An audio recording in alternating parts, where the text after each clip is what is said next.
In the 1950s and 60s, there arose a debate among nutritionists, doctors, and researchers about why there should be so much heart disease and strokes and why they were increasing so rapidly in the U.S.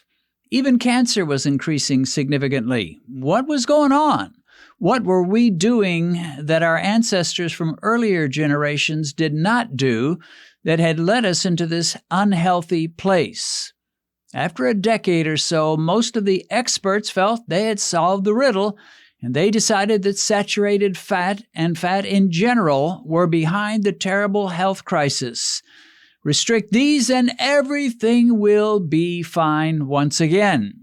And so Americans were told, eat very little fat, and instead eat lots of healthy carbs, and your health woes will disappear. Americans complied, at least to a degree, but strangely, our health problems did not disappear and instead became worse. If diabetes and heart disease were a storm in the 50s and 60s, they are a hurricane today. And just as strangely, doctors and nutritionists are still debating, as fiercely as ever, over the proper diet that will either prevent chronic diseases or reverse them. One thing we all agree on, we should be eating a healthy diet. Nobody debates that. But just what is a healthy diet and which diet among the many that are promoted will make us most likely to avoid diabetes, heart disease, and strokes and enable us to live a long, healthy life? Well, let's quickly talk about some of the different diets that have been promoted as the panaceas of good health. First is the one I mentioned already, the low-fat diet. Many Americans are convinced that nearly all of our health problems will go away, diabetes will disappear, and heart disease will become nearly extinct if we will all shave the fat in our diets down to minuscule levels. Fat is your enemy, according to them. Fat is the bad guy, the villain, the evil monster. Avoid fat, and everything is going to be just fine. Another group insists that what we really need is to avoid all meat and animal products. Forget about the fat so much, it's just avoid those animal products. Many of them start with the premise that it's just evil and wrong and cruel to kill and eat animals. Therefore, they must find reasons in the area of health to persuade the rest of us to remove meat from our plates, just as they have. They gladly will embrace any study, scientific or not, to try to prove that they are right and the rest of us are wrong. In my experience, it seems to me that vegans tend to be young people. The vegan diet does not seem to wear very well. You don't find too many 65-year-old vegans. Veganism is considered cool by the young folks, but by the time you reach the borders of old age, as I have, you've long given up your quest to be cool, and you're just happy to have your own house and have plenty of food to eat and not have too much conflict in your life, and in your wife, for that matter. A third diet promoted by many is the insistence that what we really need are more and more fruits and vegetables. The more, the better. If 2 helpings of vegetables are good for you, why not eat 4? If 4 are better than 2, well, why not try eating 6? No, make that 8 vegetables every day. When I was a boy, it was almost compulsory that every mama insist that her children eat their vegetables and tell those children repeatedly they're good for you. And since fruits are filled with vitamins, by all means, we must also eat our bananas and apples and peaches and pears and mangoes and grapes and pineapples and on and on. And not just occasionally, eat 3 or 4 servings of fruit every day, or 6 to 8 would be better still. Well, another dietary approach is the one RFK Jr. insists on when he emphasizes that our real problem is just all the preservatives and chemicals and artificial colors that are added to our food. If we can just get rid of them, we will be well and healthy. Another group makes processed foods the bad guys, but these days they don't use the term processed foods. They prefer the name ultra-processed foods. Their advice is just eat whole foods, the kind that comes straight off the tree or straight out of the ground or straight out of the grassy pasture. If we can just do this, we'll be happy and healthy and we'll never be burdened by the chronic diseases that affect so many. And finally, we come to the diet that I espouse, which is the low carbohydrate, no sugar diet. The low carbers, like myself, are convinced that the diet that is healthiest for the human race, whether American, European, African, Asian, Hispanic, or anybody else, is the diet that minimizes carbohydrates. We are convinced that our world is overdosing on carbs and sugars, and the plethora of diabetes, heart disease, cancers, strokes, high blood pressure, Alzheimer's, and even obesity is due primarily to a world that is gorging on cakes, pies, chips, pretzels, bagels, breakfast cereal, pastries, pasta, potatoes, sodas, fruit juice, pancakes, waffles, grits, cinnamon rolls, toast, sugar-loaded yogurt, dinner rolls, white bread, brown bread, and, well, you get the idea. But what evidence is there that one of these diets is superior to the others? One simple evidence is this.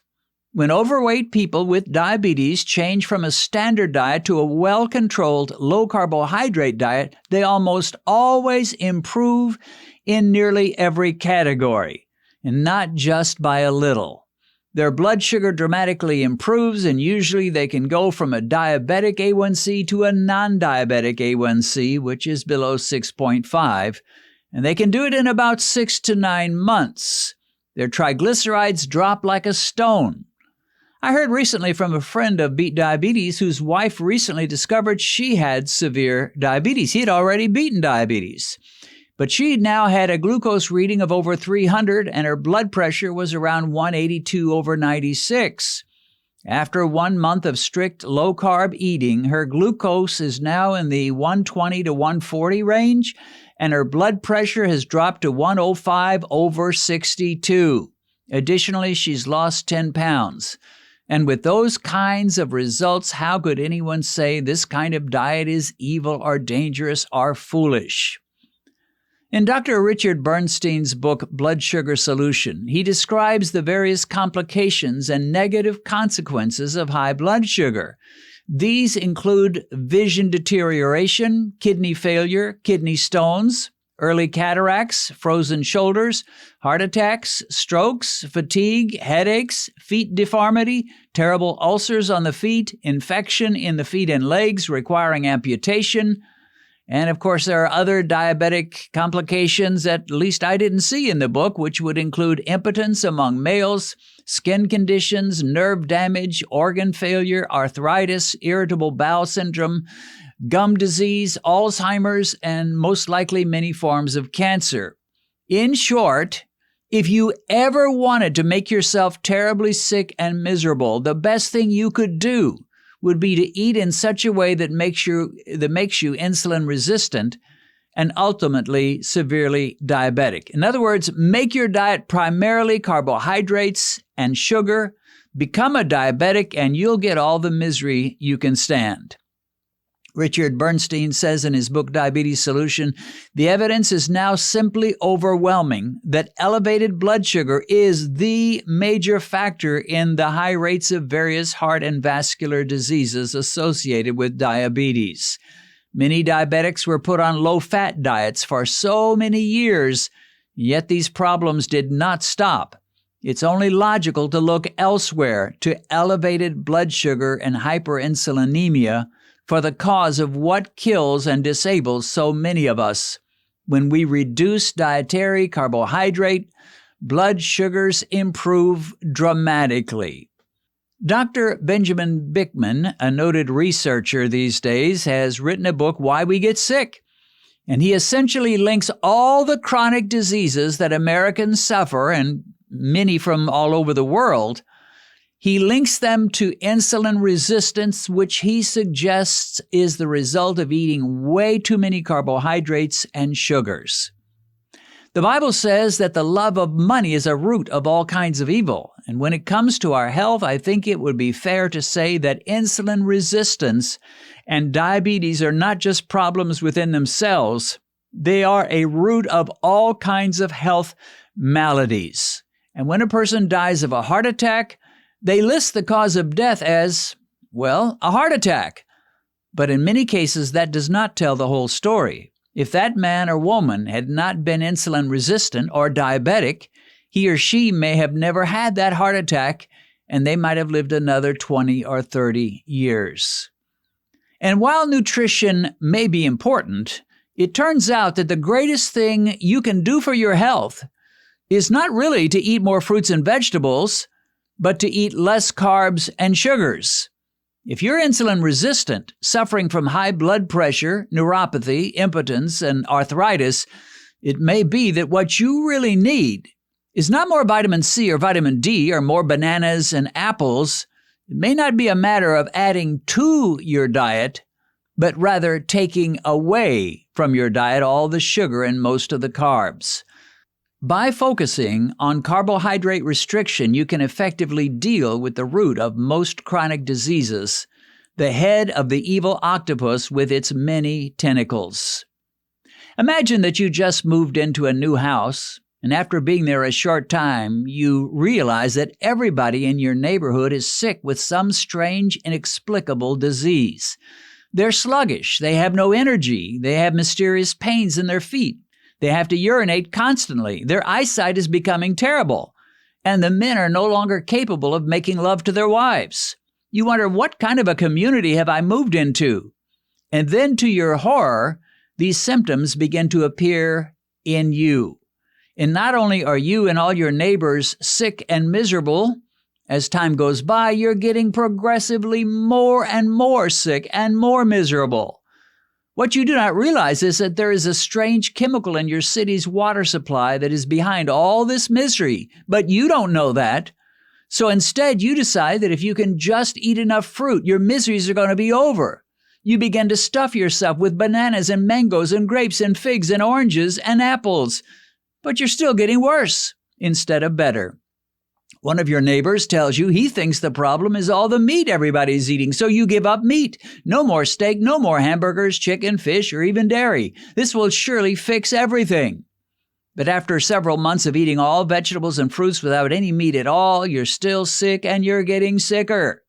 Somebody else goes around the neighborhood with a pamphlet encouraging everybody to eat all unprocessed foods, and the whole neighborhood goes on a binge of eating all natural foods. But still everyone is sick. Somebody else suggests that everybody needs to supplement their diets with huge amounts of multivitamins and herbs and minerals. So you go out and buy dozens and dozens of bottles of dietary supplements and you take them 3-4 times a day. Still no improvement.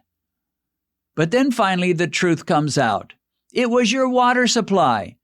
And the minute you stop drinking that city water and start buying bottled water at the store, your symptoms begin to improve. And within 6 months, you're feeling back to normal. And that, my diabetic friends, is exactly what's going on with you. But your problem is not your water supply. Your problem is your carbohydrate supply. You're simply ingesting and gorging on far more sugars and carbs than is natural and healthy. Your great need is not to add to your diet, it is to subtract all those Little Debbie snack cakes and sodas and breakfast cereals and dinner rolls and baked potatoes and, well, you know the rest. Cut those carbs and eliminate that sugar. I dare you. And I would be incredibly surprised if 6 months from now, next summer, you're not immeasurably improved. What do you have to lose? Do you need more information and inspiration about beating diabetes?